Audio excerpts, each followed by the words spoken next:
Hello दोस्तों, स्वागत है आप सभी का दोबारा। भाई मेरा नाम मोहित गोस्वामी। देखो, आज के इस लेक्चर में अपन कवर करने वाले हैं भैया अपना कंपोनेंट असेंबली मॉडल क्या होता है। ठीक है,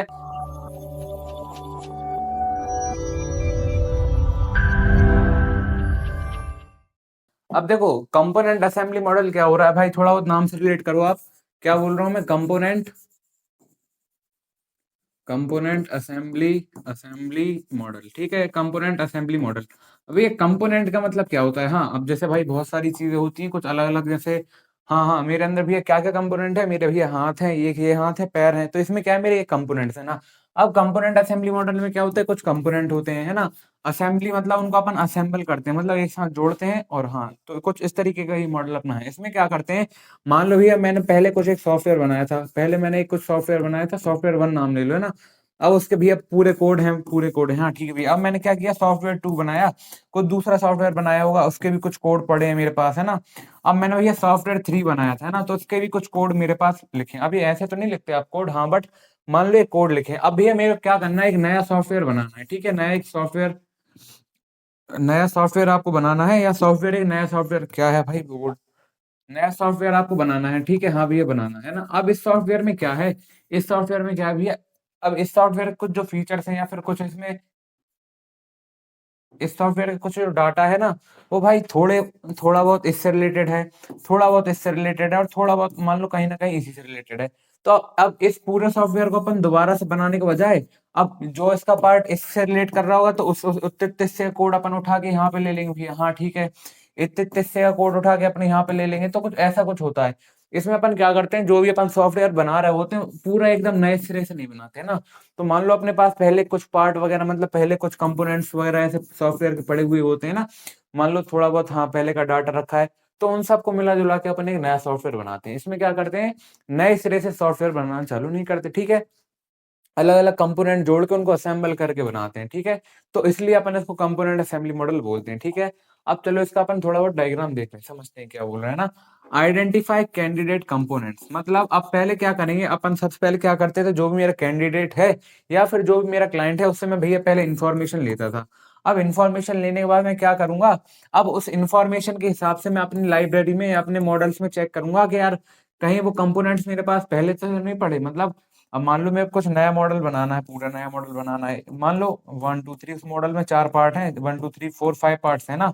तो अब उसका हो सकता है भैया 2 पार्ट 4 पार्ट मेरे पास पहले से बना पड़ा हो।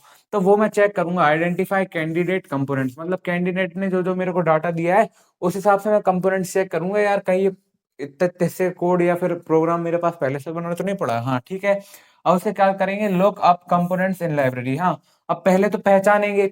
अब पहचानने के बाद, हाँ यार, अपन को पहचान गए कि हाँ हाँ ये कंपोनेंट मेरे पास होंगे। अब उनको अपन अपनी जो भी लाइब्रेरी है, जहाँ पे भी आप कोड वगैरह लिखते हो, जहाँ से भी आप सॉफ्टवेयर बनाते हो, वहां पे देखेंगे, है ना। अब मान लो भैया अवेलेबल है कि नहीं। अब मान लो अपन ने लाइब्रेरी में चेक किया, है ना। अब क्वेश्चन मार्क लगा, अवेलेबल है, अगर हाँ तो ये प्रोसेस दोहराएंगे, और अगर नहीं है तो ये वाली प्रोसेस दोहराएंगे, है ना। तो अब अगर मान लो भैया वो पार्ट अपनी लाइब्रेरी में पड़े हुए हैं, तो क्या करेंगे, उन कंपोनेंट्स को एक्सट्रैक्ट करेंगे, मतलब लाइब्रेरी से निकाल लेंगे, है ना। और अब क्या करेंगे, जो अपना सिस्टम है उसको बना लेंगे, मतलब जो भी अपना सॉफ्टवेयर है उसको बना लेंगे। अब मान लो वो जो अपने पार्ट्स या कंपोनेंट थे लाइब्रेरी में नहीं थे, तो नो करके अपन आगे बढ़ जाएंगे। फिर क्या करेंगे, उन कंपोनेंट्स को बिल्ड करेंगे, मतलब उनको, हाँ भैया, प्रॉपर कोडिंग करके दोबारा से बनाना पड़ेगा। हाँ, फिर उसको क्या करेंगे, सिस्टम बन जाएगा, है ना। इजी है ना, इजी है, हाँ भैया इजी है ना। तो ये अपने डायग्राम से थोड़ा समझ लिया, एग्जाम में आएगा तो आप डायग्राम बना के आ जाओगे, है ना। अब इसकी थोड़ी बहुत थ्योरी देख लेते हैं भैया, क्या है इसमें। Component assembly model is a model where software is built using pre-existing या फिर reusable components। मतलब pre-existing मतलब क्या होता है भैया, जो पहले से एग्जिस्ट कर रहे हैं, मतलब जो पहले से बने हुए हैं थोड़े बहुत, है ना। तो इसको अपन कैसे बनाते हैं, जो कुछ pre-existing सॉफ्टवेयर वगैरह होते हैं ना, उनको रीयूज करके, मतलब मिला जुला के उठा के बना लेते हैं ना। अब institute of developing everything from scratch, components are selected and assembled. Scratch मतलब भाई कुछ भी चीज नई सिरे से चालू करते हैं ना, तो उसको अपन स्क्रैच से बोलते हैं कि हाँ भाई स्क्रैच से अपन चालू कर रहे हैं ना। तो क्या बोल रहा है, instead of developing everything from scratch, मतलब हर चीज को भाई नए सिरे से बनाने के बजाय उसके कंपोनेंट्स को सिलेक्ट कर लेते हैं। मान लो पहले कुछ पड़े हुए हैं अपने पे कंपोनेंट्स है ना, उनको सिलेक्ट करके असेंबल कर देंगे। हाँ ठीक है भैया ठीक है ना। अब मान लो छोटे एग्जांपल समझो, आप भैया कार बना रहे हो, मैकेनिक हो है ना। अब ऐसा तो है नहीं भाई आप मैकेनिक हो आप सारे कार के पार्ट्स खरीदने जाओगे। हो सकता है आपके पास कुछ टायर वगैरह पड़े हों, कुछ सीट कवर वगैरह पड़े हों, तो आप मिला जुला के उनको कार बना दोगे। तो सेम इसी तरीके इसमें अपन करते हैं ना। The system is developed by identifying, selecting and integrating reusable components. अब इस सिस्टम इज डेवलप्ड, अब मतलब जो भी अपन फाइनल सॉफ्टवेयर बना रहे हैं उसको अपन यहाँ सिस्टम के नाम से कह रहे हैं ना। तो जो भी अपन फाइनल सॉफ्टवेयर बना रहे हैं वो कैसे डेवलप होता है, बाय आइडेंटिफाइंग, मतलब सबसे पहले अपन क्या करते हैं, आइडेंटिफाई करते हैं। मतलब यूजर का जो भी वो चाह रहा है कि मेरा प्रोग्राम ऐसे ऐसे बने, तो उस हिसाब से अपन आइडेंटिफाई करते हैं कि यार वो कंपोनेंट्स अपने पास हैं कि नहीं। अब हैं तो उनको अपन सिलेक्ट करेंगे है ना।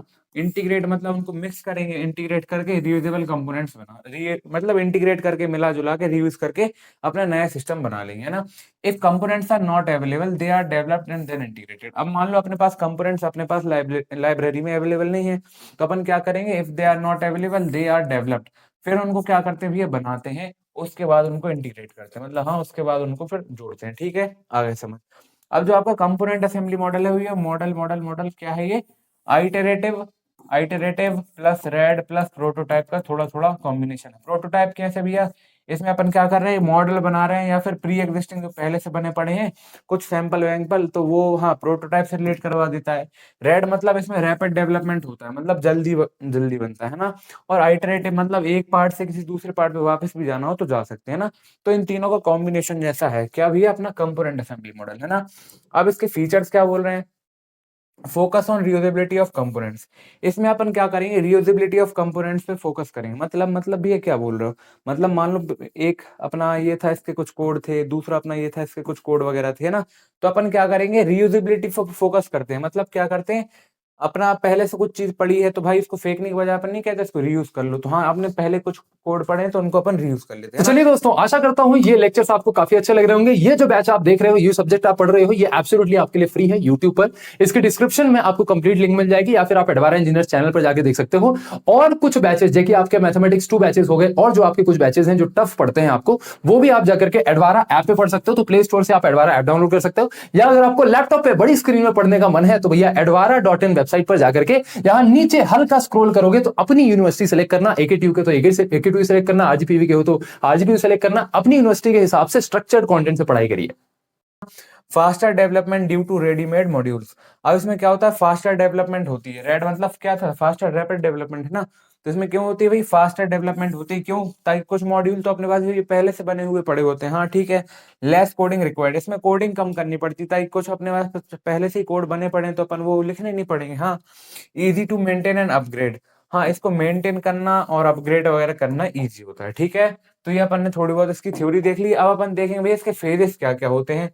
फेजेस क्या होते हैं, मतलब सबसे पहले क्या करते हैं अपन, आइडेंटिफाई करते हैं कैंडिडेट के कंपोनेंट्स के, मतलब क्या क्या चीजें उसको अपने सॉफ्टवेयर में चाहिए और वो अपने पास है कि नहीं कंपोनेंट्स में ना। Find possible components needed for system, upon components find करेंगे सिस्टम के लिए क्या क्या नीड हो रही है, मतलब क्या क्या सिस्टम को कंपोनेंट्स की नीड है ना। Look up components in library, भैया ये कंपोनेंट्स कंपोनेंट्स क्या है, मतलब कोड समझ लो।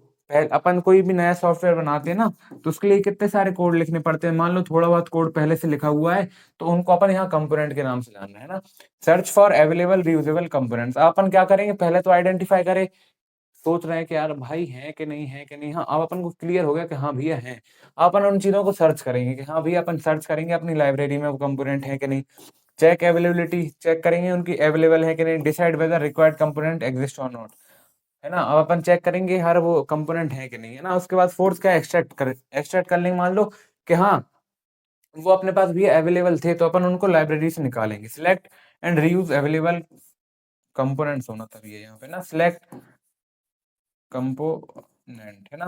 तो क्या बोल रहा है, select and reuse available component, build component if no, है ना। मान लो अपन, अगर मान लो अपने पास अवेलेबल है तो अपन कंपोनेंट सिलेक्ट कर लेंगे, है ना। और नहीं है तो भी ये नहीं है तो उनको अपन बिल्ड करना पड़ेगा, है ना। Develop new components if not available, जो अगर मान लो अपने पास कंपोनेंट अवेलेबल नहीं है तो उनको अपन को कोड करके डेवलप करना पड़ेगा। भैया कैमरा चालू है आप, हाँ ये चालू है, ठीक है। अब फिफ्थ क्या बोल रहा है, बिल्ड कंपोनेंट्स। हाँ, कंपोनेंट बिल्ड कर लेंगे, develop new components if not available, same line हो रही है। एक्सट्रैक्ट अपन तब करेंगे जब अपने पास पहले से होंगे, और बिल्ड तब करेंगे जब अपने पास वो कंपोनेंट या फिर वो कोड नहीं होंगे ना। सिक्स्थ क्या करेंगे, अब सारे कोड वगैरह मिला जुला के अपना फाइनल सिस्टम अपन बना देंगे, ठीक है। तो ये आपको ये थोड़ा थोड़ा नहीं, पूरा पूरा आपको समझ आ गया है कि क्या क्या फेजेस होते हैं आपके असेंबली मॉडल में, है ना। अब ये इसके थोड़े एडवांटेज डिसएडवांटेज भी देख लो। रिड्यूस डेवलपमेंट टाइम, इसमें क्या होता है, कुछ कोड पहले से बने पड़े हैं, थोड़े बहुत और लगते हैं तो अपन बना लेते हैं ना। तो इसमें क्या होता है भैया, डेवलपमेंट टाइम कम होता है, मतलब जो भी अपना क्या बोलते हैं फाइनल सॉफ्टवेयर है उसको बनने में टाइम कम लगता है ना। Cost effective due to reuse, इसमें कॉस्ट इफेक्टिव होता है, मतलब सारे प्रोग्राम दोबारा से नहीं लिखने पड़ते। तो सीधी सी बात भैया, पैसा भी आपको कम देना पड़ेगा ना।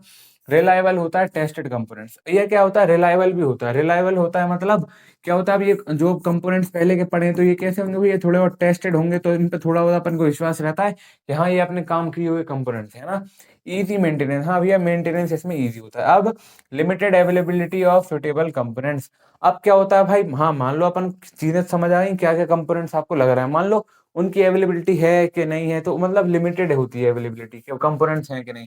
इंटीग्रेशन इश्यूज में अक्कर, अब क्या होता है, अपन ने बहुत सारे अपने इकट्ठे कर लिए कंपोनेंट्स अलग अलग, तो उनको इंटीग्रेट करना मतलब मिलाना थोड़ा मुश्किल हो सकता है।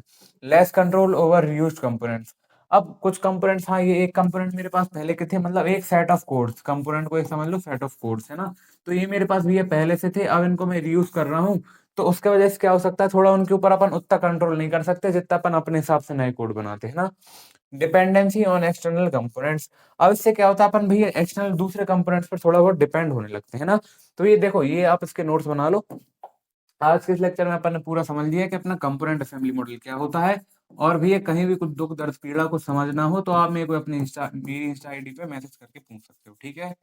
ये गर्मी बहुत है ना। तो हाँ, इस आईडी पे आप पूछ सकते हो ना।